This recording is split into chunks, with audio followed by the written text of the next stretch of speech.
and Master as well. The two of them. But here we go, we're jumping in and spawning in the top left-hand corner of Oceanborn. We have the Brazilian Protoss player, the Blue Protoss, representing Zimi's Gaming. It is Shakti. And spawning in the bottom right-hand corner, we have the Brazilian Zerg player, the Red Zerg, representing the CranKy Ducklings. He's one of our own. It is Erik. Quack. Ah, look at that. It's beautiful. And Erik is going for a pool first. I believe that was a 14 pool timing here. Interesting. Let's go. Speaking of, is going to be sending out his drone across the map. So he's going for the initial hatchery to block off, to delay, to force a reaction. As we saw Dorminoko previously, this doesn't mean this has to be an all-in. Erik can expand behind this, but is going for the pool into a gas geyser. And the drone is getting ready to throw down the hatchery. Just building up, waiting for that 300 minerals. And the hatchery has been placed. Now the goal here is to force a delay on the expansion. Shakti most likely will respond with a cyber core, with a forge, the shield battery, extra units. Shakti has to respect this, has to respond. Lings are on the way. 4 lings in production. More lings behind this. No forge. Shakti, he's underreacting. Uh-oh. Bold move. Shakti, he will delay the expansion. He's calling Erik's bluff. And Erik, yeah, he's not really committing too hard here. He's droning. So, you know what? Very smooth reaction out of Shakti. He doesn't throw down the forge. He doesn't completely wall off. Instead, he throws down the expansion in the face of the proxy hatch. No fear. No fear from Shakti. Should he be afraid, though? Erik did make a couple of workers, but now we have more lings on the way. More lings are in production. Erik pulling back the weakened lings, trying to soften up that gateway. Hatchery does complete. Queen is on the way. And Erik, he rallies drones across the map. Again, Shakti, he was greedy in his response here, and is going to be punished. Spine crawlers are on the way. More lings flooding out. Erik is going to try and break this. He's going for it. I mean, it makes sense just because of, you know, how little we had, but that's going to be 3 shield batteries in production. That's a lot of shield batteries, and soon to be an overcharge as well. Erik is going to try to break through. Queen does pop out. Lings as well, going for the surround. They catch the Zealot. The Zealot does fall. Boys are being pulled, and again, there are so many shield batteries. We're trying to make use of the spine crawlers. They're barely not within range. They're going for the gateway. Queen gets surrounded. The Queen is going to go down, but the gateway falls. That's all the production. That was the only gateway. Uh-oh. No more gates. There we go. Gateway just now being thrown down. Shakti has no production. Spine crawlers are wreaking havoc. More lings are on the way.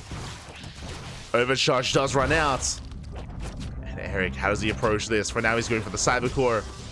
Warp gate is not done. Erik gets us around. Doesn't quite get the adept. You see Erik trying to bait out the army. Warp gate is going to finish. Oh, the surround comes in. The broodlings. The broodlings and the lings. They all come together. But again, the shield batteries, they put in a lot of work. Shield batteries running out of energy. Stalker goes down. Adept as well. Cybercore is denied. Gateways, they're still not done. GG gets called, and Erik takes game number 1. GG.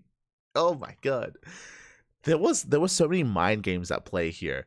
Again, winding it back, we have seen Shakti successfully defend against this. He did it against Dorminoko earlier. Remember, he did it against Sleepy, the previous Zerg player in the quarterfinals. But Shakti had a stronger response against the previous player with a forge and with cannons.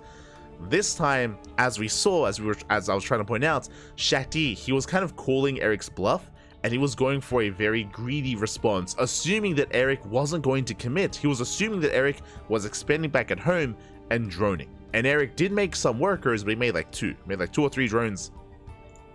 And then when Erik realized, hold up, you're expanding? You're not respecting this? I'm going to commit. And it was still close. It was still very close. The hatchery went down. The swine crawlers, they're barely within range. It was still a very close all-in, but alas, Erik did pull it off. GG, well played. There was no backup tech. There was no backup gateways. Once the first gateway went down, I mean, that was kind of game then and there.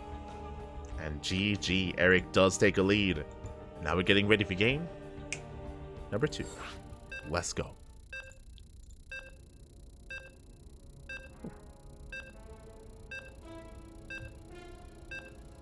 I forgot the predictions. God damn it.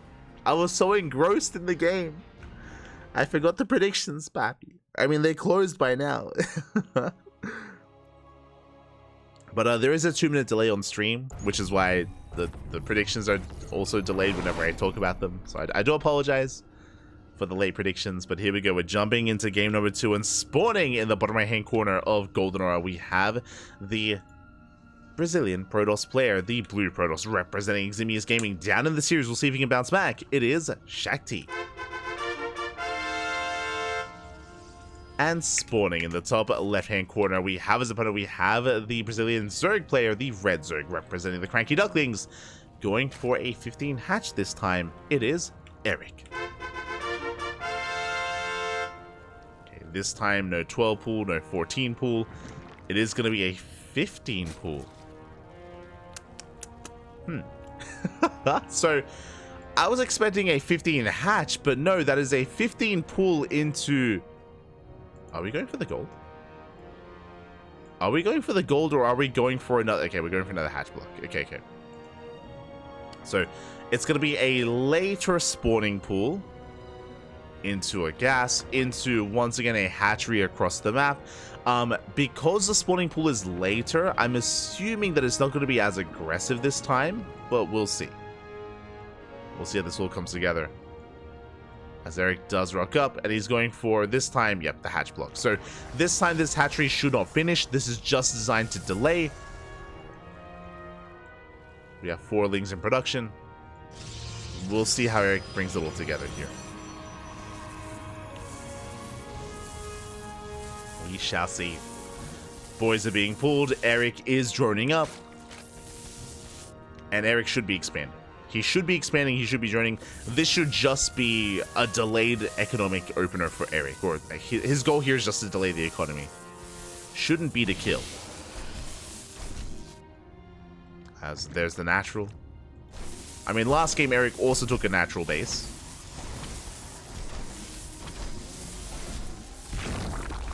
There's a cancel. Ling speed is on the way. Erik pulls out a gas. Bear that in mind. So that means he's not rushing into roaches and he's not rushing into banelings. So he pulls out a gas and he's droning.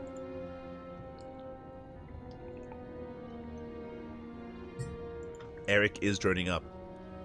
Going for an attempted gas steal, but that is why Shakti has the probe on hold position to make sure the gas is not taken. And Erik is double expanding. Double expanding back at home.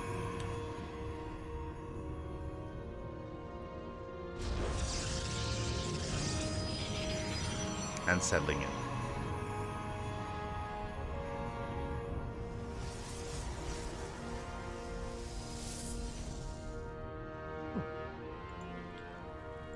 From here we can calm things down.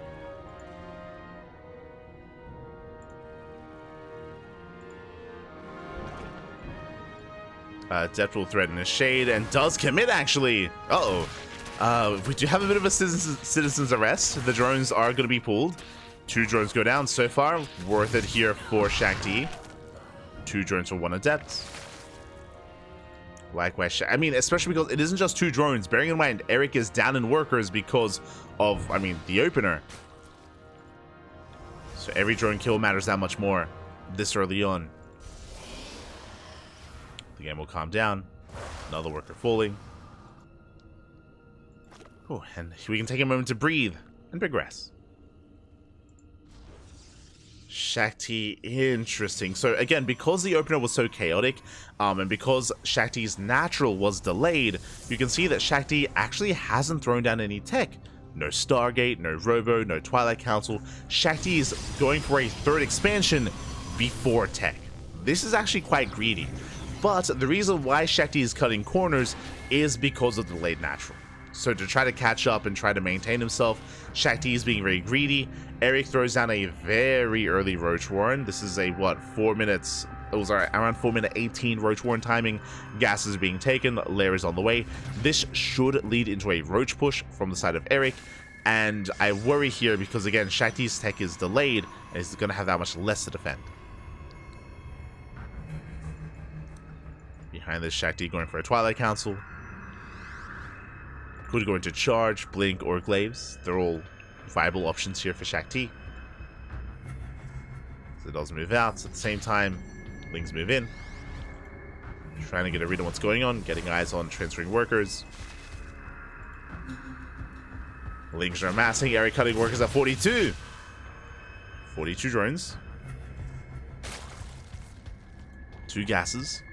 And this should be Ling Ravager, I'm assuming.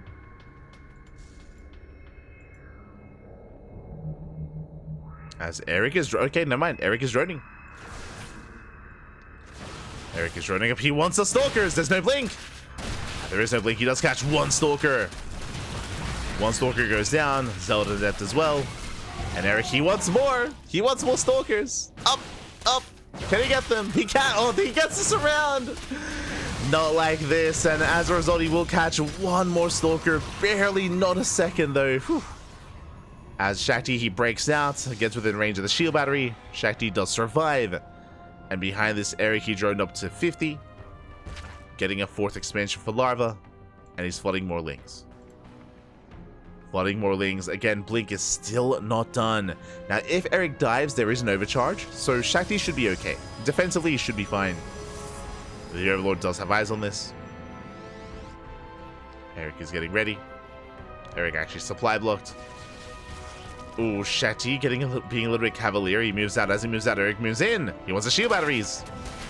He wants them. He's going to get them. Do you have an overcharge? Try and keep him alive. We do force a recall. And Erik gets both shield batteries. That is going to mean this third base is going to be a lot more vulnerable to a committed push. Speaking of committed, Erik is still making Lings. Now, Erik did invest into Roach speed, but still no Roaches. Just purely Ling from Erik.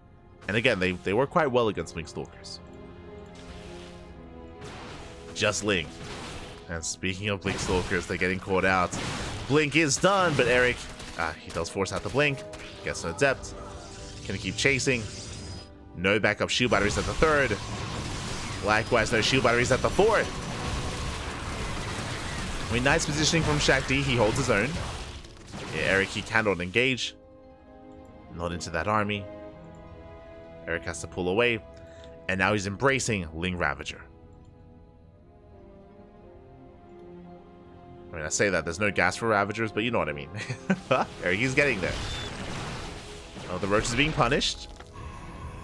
Lings, they do hit the 3rd. Shield battery still not rebuilt.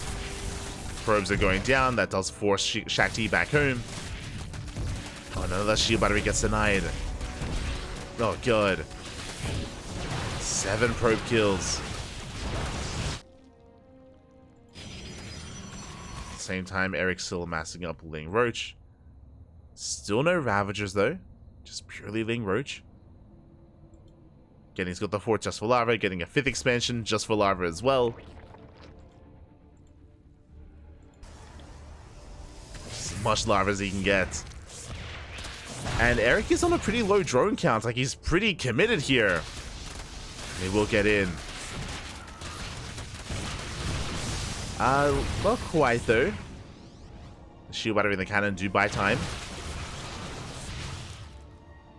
Erik pushing it from the other end. Trying to pull Shakti apart. Erik still on a very low, still on 54 workers. Can he make this work? Oh, he wants the Archon. Oh, gets it. Archon goes down, Stalkers as well. With a heavy immortal count though, Shakti will defend.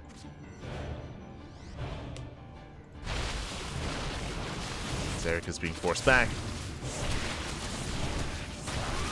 Erik breaking through into the 3rd. This time the shield battery should go down.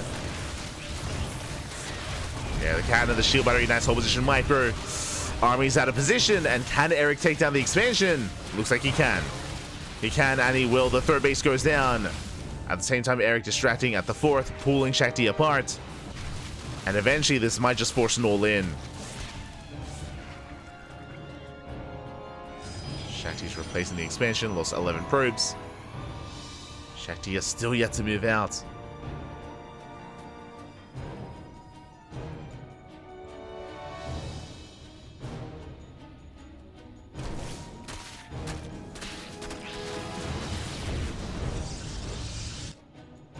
Another Zealot. Erik getting into Viper production. Okay, I mean, it's an interesting take here. How Erik has been avoiding Ravagers. He made a surge of Roaches earlier. And just been going Roach Ling, taking up into Hive, taking up into Vipers. I mean, he has excess gas. And, I mean, it is working out. Vipers are a way to deal with the Immortals. As the Immortal count is getting higher.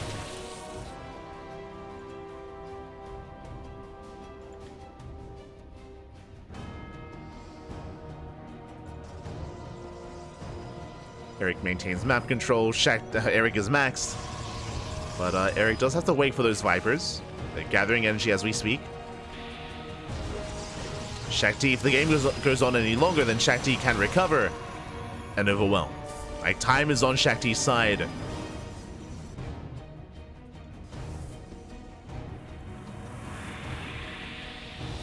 And how many Vipers? 2. It's going to be 2 Vipers.